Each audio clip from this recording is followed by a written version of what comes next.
Sit up. Move it up. No, can you sit up?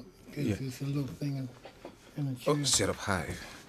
Okay. Hello and welcome to America's Real Stimulus Package. I'm Ken Johnson, your host, and thank you so much for tuning in. I really appreciate the people when you say you like the show. I try to bring you things that's going to benefit you in all type of ways because the world, I mean, there's so many things going on out there that I need all the help I can get. And I want to thank my good friend today for coming in to the show, brother Victor Secure. Thank you so much, man. Oh, it's my pleasure, man. You my brother. Yeah. Me and Victor, we go way back, folks. We go way back. Matter of fact, we drove the streetcar together. That's right. You know.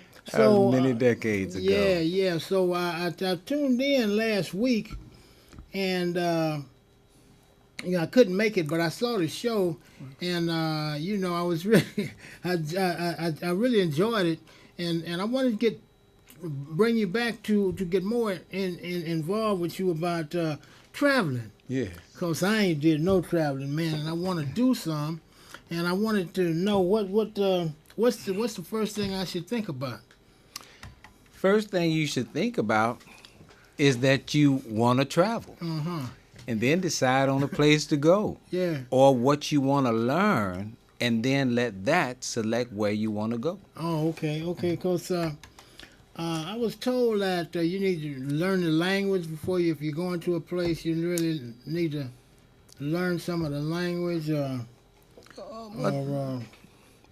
That's good advice, but so many people speak English that you don't really have to learn. It's better and more enriching when you know the language because you can actually speak to the people. But one thing you do realize when you travel is that Americans tend to be the only people that speak one language.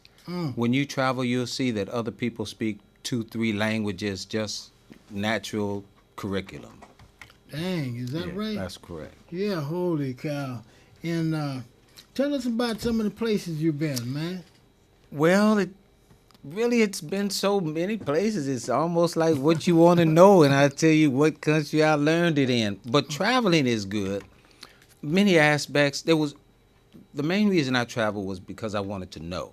The questions I wanted to know from a little kid, from being in church, I just wanted to know. So that's what started me to going, and I learned something different. Seemed like everywhere I go. But the travel is good because you can look at America from the outside in, and you can see a little. You can see a little better. Yeah. So now looking at the America from the outside in now. I guess you'd have to be outside to. That's a little bit kind of hard to explain, I guess. Yeah. Well, I guess it means when you go out, some things you appreciate. I know when I was in the Middle East, there were some countries there was no paper. No. So you really appreciate the ability to reach and get a Kleenex, a toilet tissue when you go to the bathroom. That is correct. That's a luxury. I mean, everybody just don't have paper like that. Dang. Yeah. So no paper. So no newspaper either. No, they have newspaper. Yeah. It's just like tissues and toilet paper. Everybody just don't have that. Yeah. Because you have the culture. Some places in the Middle East where they do a stinger, where they wash with water. So instead of wiping themselves, they wash themselves with water. And so it kind of limits the amount of paper. And then a lot of people don't like the waste, of paper. Yeah. But there's just so much to be learned when you travel. But I tell you one thing, because we had talked about some things earlier. But one thing that I found when I travel is, like I say, from the outside in, when you travel around, when I was in Asia, Africa, Yeah, I went to China. Oh, I got a story to tell you. When I went to the man. walk the Great Wall in Is that China. the Great Wall? Yeah, Oh, man. the Forbidden City. Oh yeah, China, Japan. I thought I told you that. No, Yeah, man. no, it's yeah. Well, all of those places. One thing I found in common, and then looking back in, I didn't see. They have a sense of community about themselves and a plan for that life. And when you look in, and especially us, we don't have that sense of community. And we don't have a plan for our life. And that's one reason why we're not with all of the others in that aspect. And that's something that I couldn't see until I left out of the country. Okay. Could you explain that to me, make that a little clearer? There's no plan for I got a plan for myself, but you mean, the whole community with That's the what same I'm idea. That's what Is I'm that talking what you- about. Right. See, that's what we Oh. have. We have individual ideas. I see myself as a person. You see yourself. Yeah. But when I was in Asia, they saw themselves as a group because they asked me, where's my Mao Zedong book? You know, where is my book that show the society how to grow and to prosper?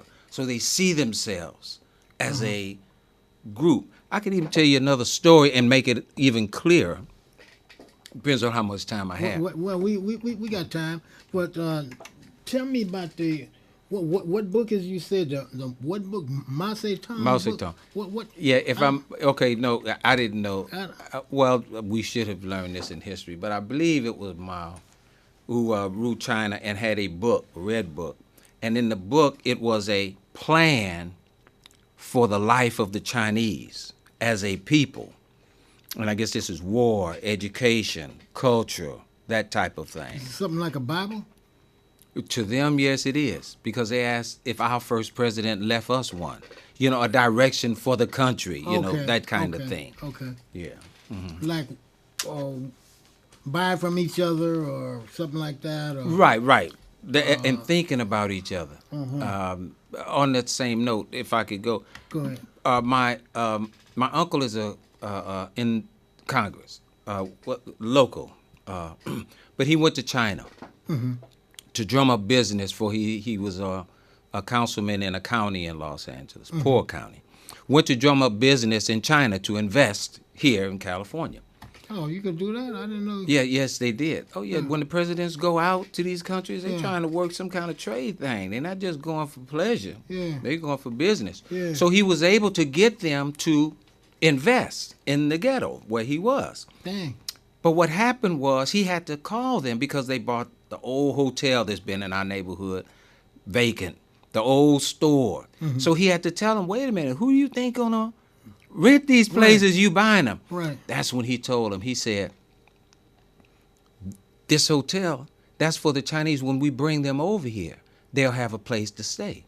That old market that we purchased, well, they're going to have food to eat when they Yeah. get here. So this is for them to eat. The vans, that's to bring them and to move them around. So that's thinking community. Right. Where we would think of buying a 13, bedroom mansion, this or that for ourselves. yeah, right, That's for what I ourselves. mean. And I guess we would Okay. need more time to really break that down, but that's one of Yeah. the things that we need. Yeah. Well, that sounds exactly like what we're trying to do in the Fillmore with this Yoshi's building. Right. It's vacant, and it's the community. It was built for the community. And because of the city's mismanagement of that building, now it's hard for me to really even say this, but it was in the paper, and I read it in the paper that no payments was made on the loan for 8 years. 8 years. Can you understand? I looked at the paper like I wasn't. Can I read or what? Is this true? Yeah, what kind of management is that? What kind of management or oversight, folks? Folks, let me ask you one thing. If you don't pay your rent or your mortgage in a couple of months, I don't believe you're gonna be wherever you staying at. I don't believe that. Now, Now you in real estate. Yeah. This my partner's in real estate. Yeah. He got property all over the place. Then flew all over the world. Left me here. You were But with me in spirit. I No, you were know, right I was here. That's still with right. him, no. That's right. You with Yeah, me. yeah. But now he's here with us folks and then travel the world. Now, could you explain to me, as in baby terms, as you? I graduated, but I could hardly do I the stuff to understand. get out of there. You know. No, like me, they say couldn't spell. Yeah. They just say, "Well, write it like it sounds." That's Yeah, right. yeah, That's right. That's right. So, could you explain to me how could a city agency not collect rent or mortgage, and they didn't loan his people $80 million to build a building, and it's a note on $80 million, right? Yes. Now, if they don't pay the note, well, the newspaper say in 8 years they didn't pay the note. Now, how? I don't understand. How could they do that? I don't understand how you could. I mean, no. I mean, explain, because you now, folks. He's in real estate, and he knows all about that. He bought and sold property, and our property got property rented out and all that. Now, I want you to tell me how could a city agency not collect no mortgage payment or rent in 8 years? Well, in my experience, and I Oh, now, am I correct in saying that you are in real estate? I want the people to know that I'm not really.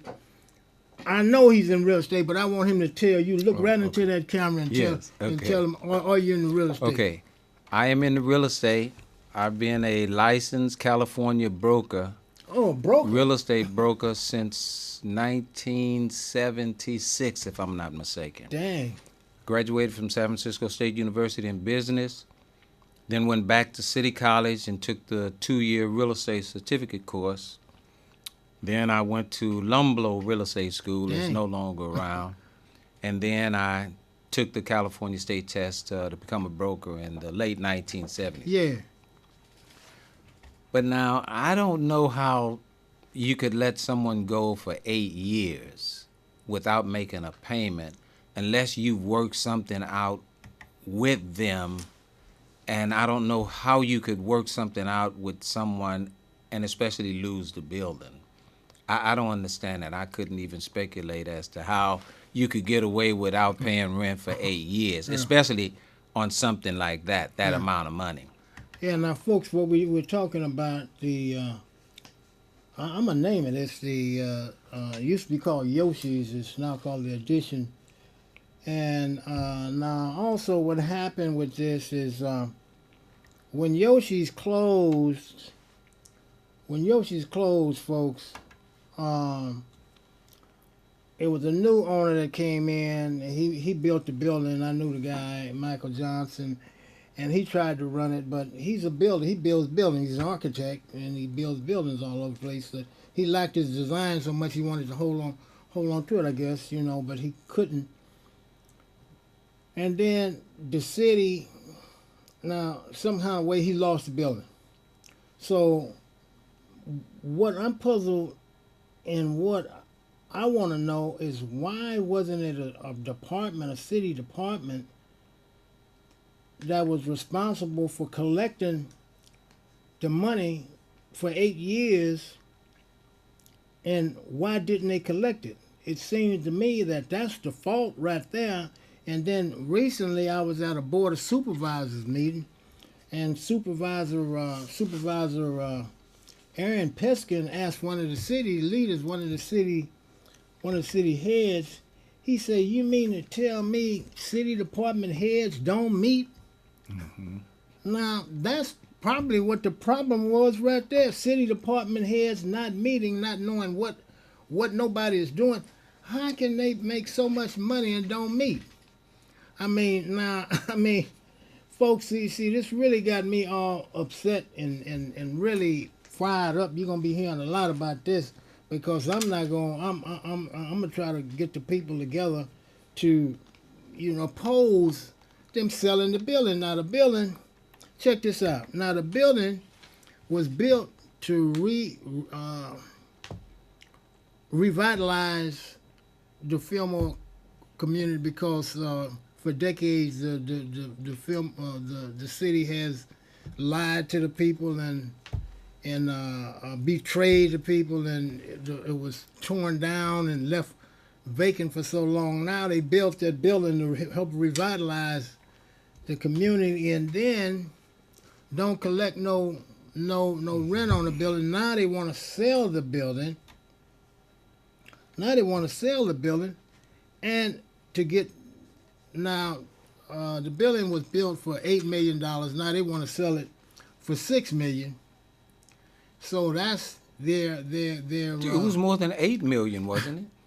You said 8 million. 80. Okay, it cost thank you. 80 million to build. All right. Now 80 million. They want to sell it for $6. Okay. All right. That don't make no sense. That don't make no sense, folks. You're gonna build a building for 80 million, and then sell it for $6 million. That don't make no sense, And plus, the city didn't get no money, and now they're trying to sell it and take it from the people who will never benefited. Mm-hmm. So I'm just puzzled, and since you was involved in real estate, I just wanted to ask you how did that sound? Was that a reasonable deal? Have you heard of anything like that happening before in your dealings with real estate? Yeah, no, I haven't heard of anything close to that, unless they were working together. But I heard what you said earlier, and I think that I would even work with you in seeing what is the bottom of this, because I can't believe that they went that long without collecting rent. Now, I had a person, an investment that I had, that said they weren't collecting money, but they were actually collecting the money, but they didn't do with the money that they were supposed to do, so they said they didn't collect the money. So I don't know what's going on, but we could find out, because we should work to keep that as something structured for our unity. Right. If that goes, then what happens to our culture? Where do we express our culture in our neighborhood? Yeah.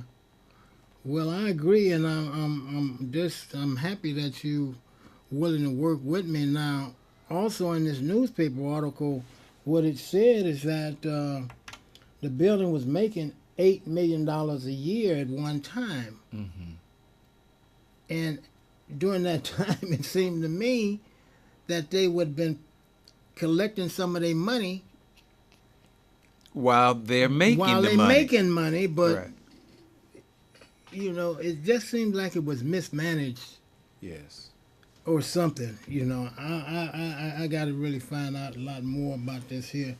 Now, also, let's go back to a conversation we had about doing these programs. Now,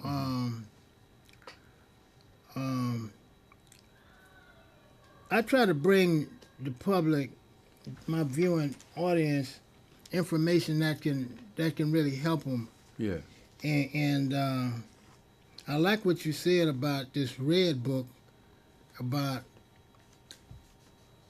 everybody's on the same page in the Chinese community, because they had this red book, and that tells them to shop with each other and to do this and that with each other. I guess that's what it's all about.